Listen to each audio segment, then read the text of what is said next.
Qualifying earlier on, Tom Wheaton, Joey Thompson, Paul Marley. Then it was Mick Goodings, Christian Diddler and Johnny Stewart. But one that I'll be interested to watch here, Danielle, is the number 996 of Curtis Milburn from that row of the grid. He unfortunately didn't get time to set a lap time in qualifying this morning because he was a retirement on the very first lap before even being credited with the time up at Memorial out on his green Kawasaki ZX-7R. So for Curtis Milburn, number 996, red car, who was second in the back. There's one from Darlington and there's one from Redcar. That was Redcar.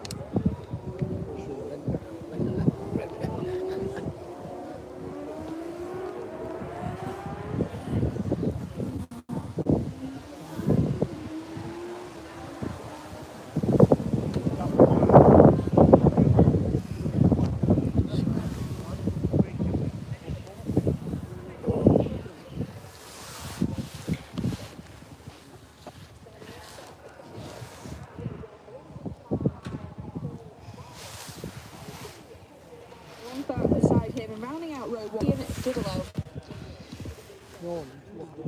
15 seconds is what he was telling me there. Tom Wheaton on pole position, Paul Marley then the final rider on the front row. Row number 2, number 10, Mick Goodings, number 146, Christian Diddler there. And row number 3 seems to just be Steve Birtles all by himself because Lee Brocklebank is not there. There is Johnny Stewart. Oliver Morgan-Edwards doesn't have Paul Moyer alongside him. He's got him behind him, but enough about that because the green flag is up and the red lights are on. Out go the lights, and a good start from Wheaton from pole position. Now trying to watch Curtis Milk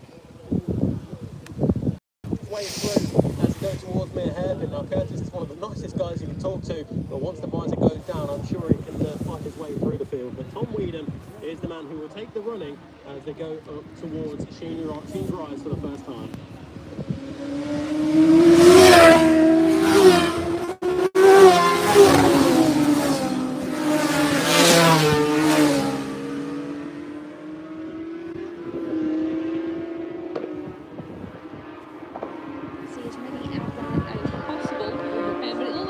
Start for the number 10 of Mick Goodings heading down into turn 1, Mere Hairpin, before making his way up Sheen Rise. And at the moment it will be just a little bit of a waiting game for us down here on the start finish while we sit here with bated breath trying to anticipate who it will be that we'll see heading back towards us as we look up towards Mount Side, which will be our first opportunity to give you a hint of who that might be.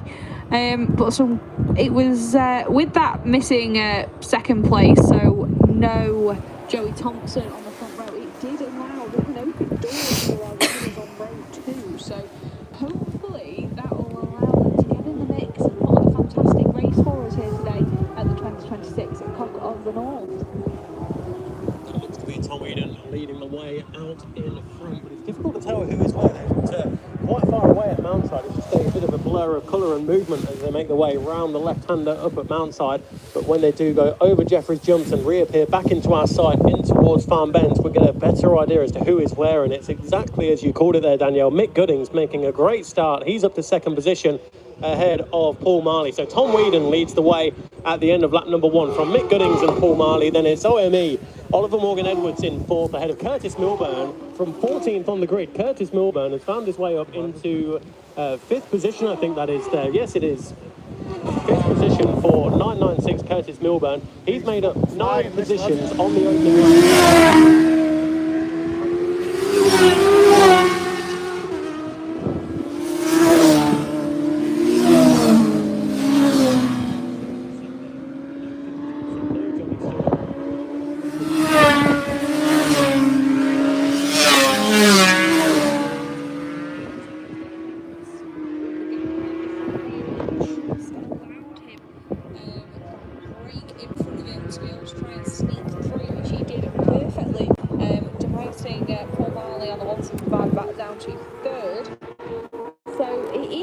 Of Tom Wheaton, who from a standing start has put in a 1 minute 5.892 second lap time, so a cracking start to his race so far. And we saw even on these classic superbikes, he was able to put in some absolute barnstormers of laps in qualifying and able to manage that session incredibly well. So we'll see if he's able to transfer those skills to managing the race out in front as well. And I'm sure we'll see these lap times tumbling down as they head now already over halfway through their first hot lap. I can see that Paul Marley and Mick Goodings are 12 and then I can just see arguing Roto. I over think that they click second off it. position. It could well have gone the way of the local man now. Paul Marley, that looked to be the orange in front of the red as they go over Jeffrey's jumps. But Tom Whedon already in towards Farm Bends, and it is Paul Marley now ahead of Mick Goodings. So the top three, one Suzuki leading the way, two Kawasaki's in second and third. Then it's the two Yamahas in fourth and sixth, with the Kawasaki of Curtis Milburn sandwiched in between them. So the top three all across the line. Tom Whedon leads the way by 4.3 seconds over Paul Marley. Mick Goodings 0.9 of a second back from Paul. So then Oliver Morgan Edwards now 5.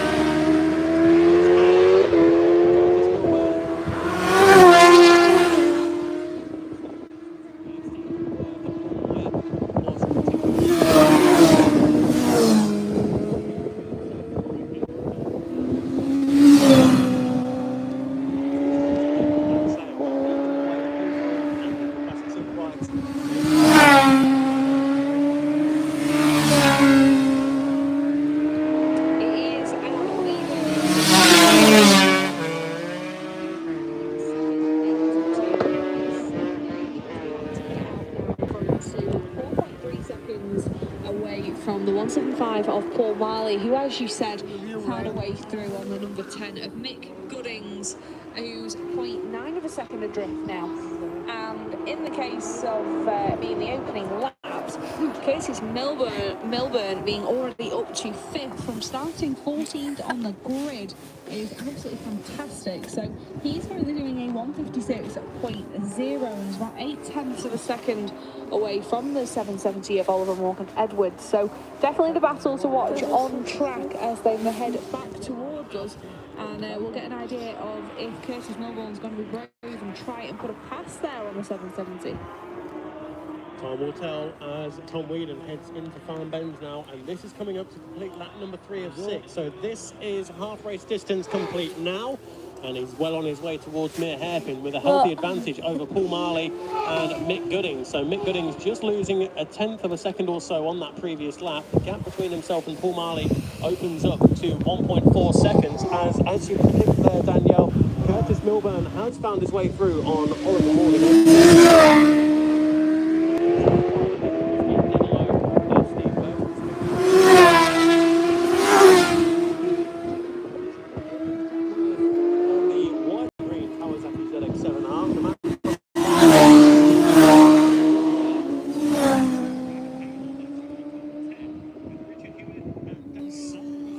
Over 11th and 12th position overall. Two-stroke victory. Yeah, and as we say, this is a mixed class. Two strokes at the moment. It's the 1-2-2 from Haylock. So Haylock coming in.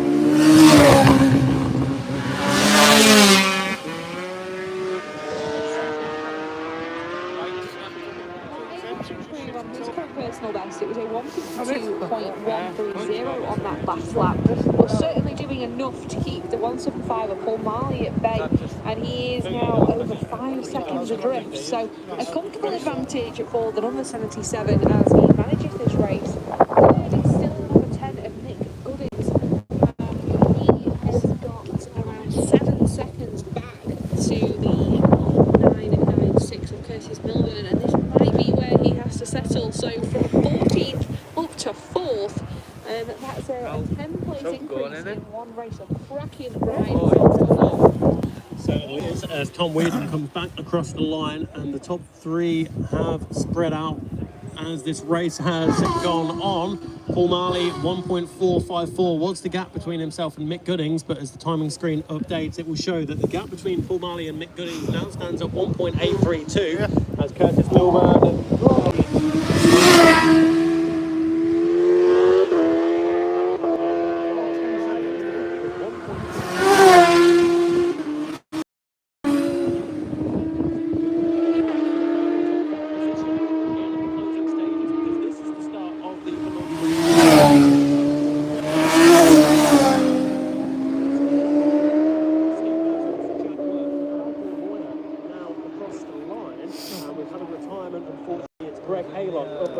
Dansdale in. So Greg Haylock, who was rounding out the top 10, is now as Dansdale gets through on Richard Hewitt, but Hewitt tries to fight back around the outside. Richard Hewitt on the Suzuki GSX-R framed machine goes around the outside of Dansdale at near hairpin.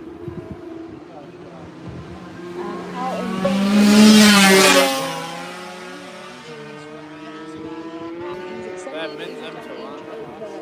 by the full mile now, 6.8 seconds dead. So that, as you said, our top three have really spread themselves out now. So it's 8 seconds to separate the top three instead of 17 seconds back to. I think he started 7th. One of them was 5th. And then he has managed to break away from the 770 Oliver Morgan Edwards in 5th. But back across the line, it is Tom Whedon, and he now takes the last lap flag as it is Paul Marley who still holds on to second from Mick Goodings. What's interesting there is that Paul Marley is lapping very similarly to Tom Whedon. Christian Diddler is now on the case of Oliver Morgan Edwards.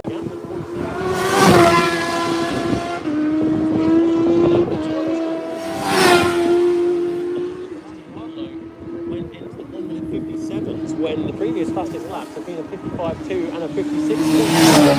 So there is time